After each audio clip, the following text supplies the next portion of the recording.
Bonjour à tous, j'espère que vous allez bien. Bienvenue sur ma chaîne Mes Finances Saines. Je me présente, je suis Mariem et j'ai décidé de lancer cette chaîne pour vous parler de mon parcours financier et vous partager des conseils et astuces pour retrouver la sérénité financière. Pour ma première vidéo, j'ai décidé de vous partager ma méthode pour gérer mon budget, une méthode parfaitement adaptée aux débutants et que j'utilise depuis à peu près un an. Pour vous parler un petit peu de moi, j'ai toujours eu des soucis d'argent malgré que j'ai très tôt gagné très bien ma vie, assez bien.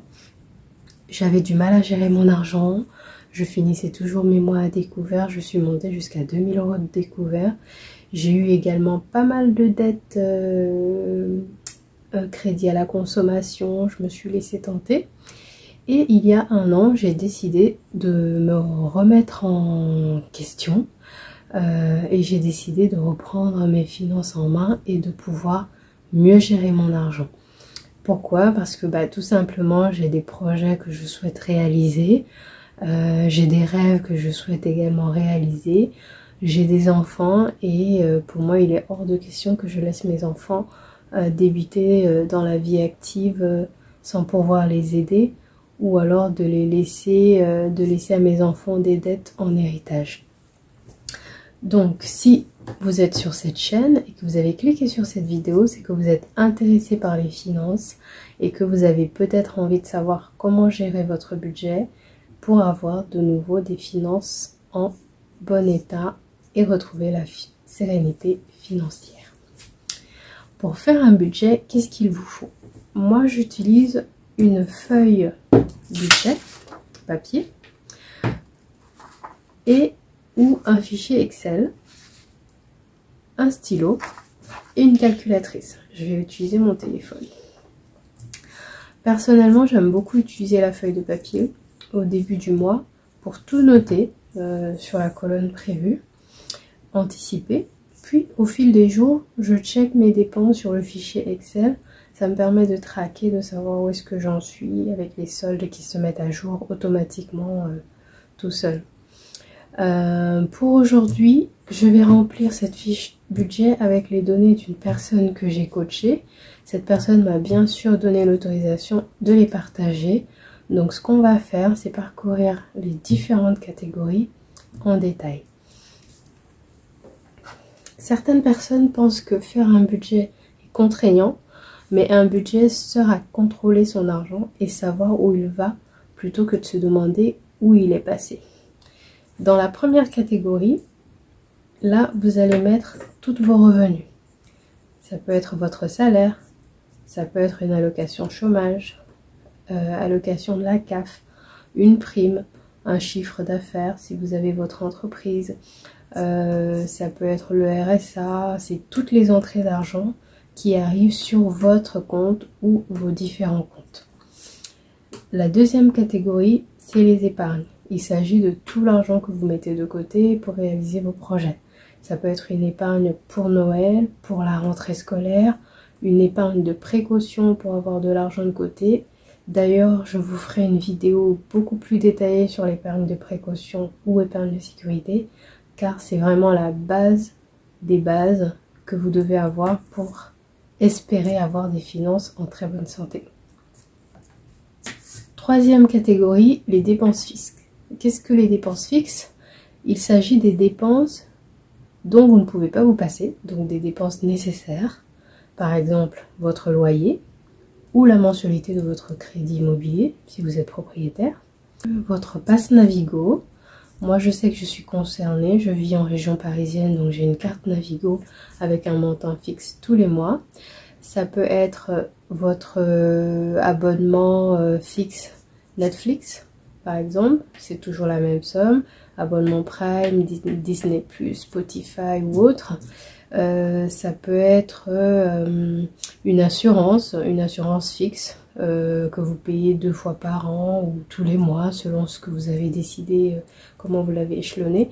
Donc c'est toutes les dépenses dont le montant est fixe, nécessaire, que vous sortez tous les mois. Les dépenses variables, ça peut être des dépenses nécessaires également, mais elle varie parce que le montant n'est jamais le même. Donc là, on peut y mettre les courses alimentaires, sachant que certaines personnes ont un budget courses fixe, d'autres ont un budget qui peut varier en fonction du nombre de semaines dans le mois ou en fonction, je sais pas, si un membre de la famille n'est plus là pendant quelque temps, bah, le budget peut par exemple baisser. Dans les dépenses variables, ça peut être les dépenses pour le centre de loisirs des enfants, les dépenses shopping pour acheter des vêtements, le budget loisirs pour se faire un petit peu plaisir, les dépenses pour les restaurants, les activités, ça peut être une assurance, le budget essence par exemple, parce qu'il varie en fonction des semaines, du plein ou pas, ou du prix de l'essence, etc. Donc c'est toutes les dépenses qui peuvent varier. Dernière catégorie, là il s'agit des dettes, si vous en avez, ou si vous avez des crédits en cours. On a parlé tout à l'heure du crédit immobilier, qui peut être dans les dépenses fixes, mais vous pouvez également le classer dans vos crédits et dettes. Si vous avez des crédits à la consommation, tout doit être listé ici, mensualité. Et si jamais vous êtes à découvert, sachez que le découvert est considéré comme un crédit, donc il faut le lister ici si votre objectif est de vous en débarrasser. Par exemple, vous pouvez mettre le montant de votre découvert, vous savez que vous êtes à découvert de 300 €, disons, et que ce mois-ci vous souhaitez le réduire de 50 €, ben, on peut écrire ici découvert 50 € et le déduire du découvert actuel, ce qui fait que vous finirez peut-être le mois, au lieu de à moins 300 €, vous finirez à moins 250 €, ce qui vous permet de le réduire au fur et à mesure jusqu'à la fin, jusqu'à ce qu'il soit définitivement clôturé.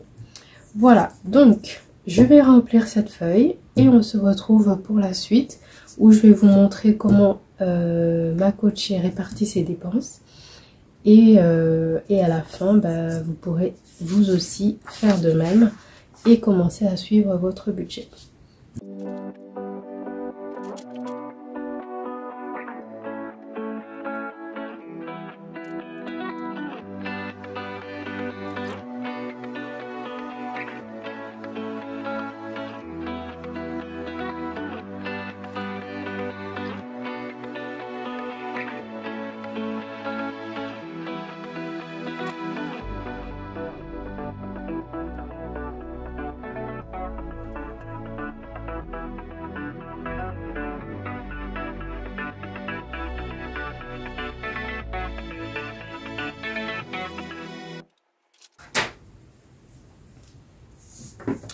Ça y est, maintenant je vous retrouve après avoir rempli la fiche budget, donc que vous avez dû voir en accéléré.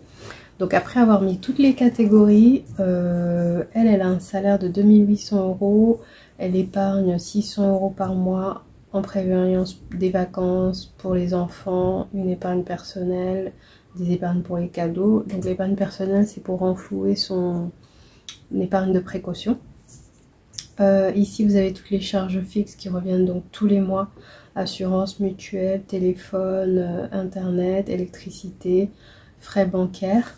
On est un total de 374 €, il reste 1800 € et là on fait passer toutes les dépenses variables, alimentation, essence, sport, les loisirs, l'esthéticienne tous les mois, les sorties et les restaurants. On arrive à un total de 972,90 € et il reste 852,24 €. Elle paye tous les mois avec son conjoint un crédit pour leur résidence principale qui est de 850 €, ce qui fait que pour ce budget là il leur reste 2,24 € sur le compte. Donc ça c'est le budget prévisionnel.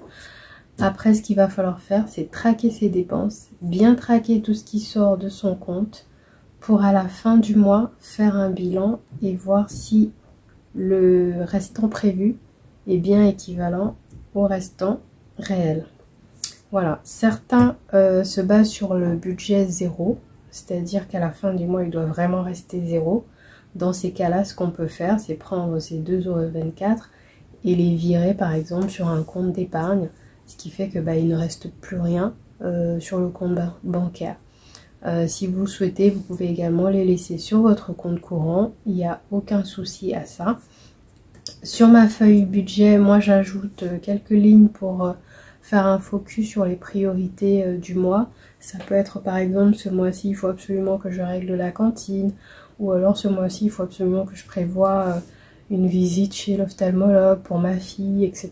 Donc ne pas hésiter à les noter, ces dépenses imprévues qui peuvent arriver et qu'on doit absolument intégrer dans son budget. Voilà.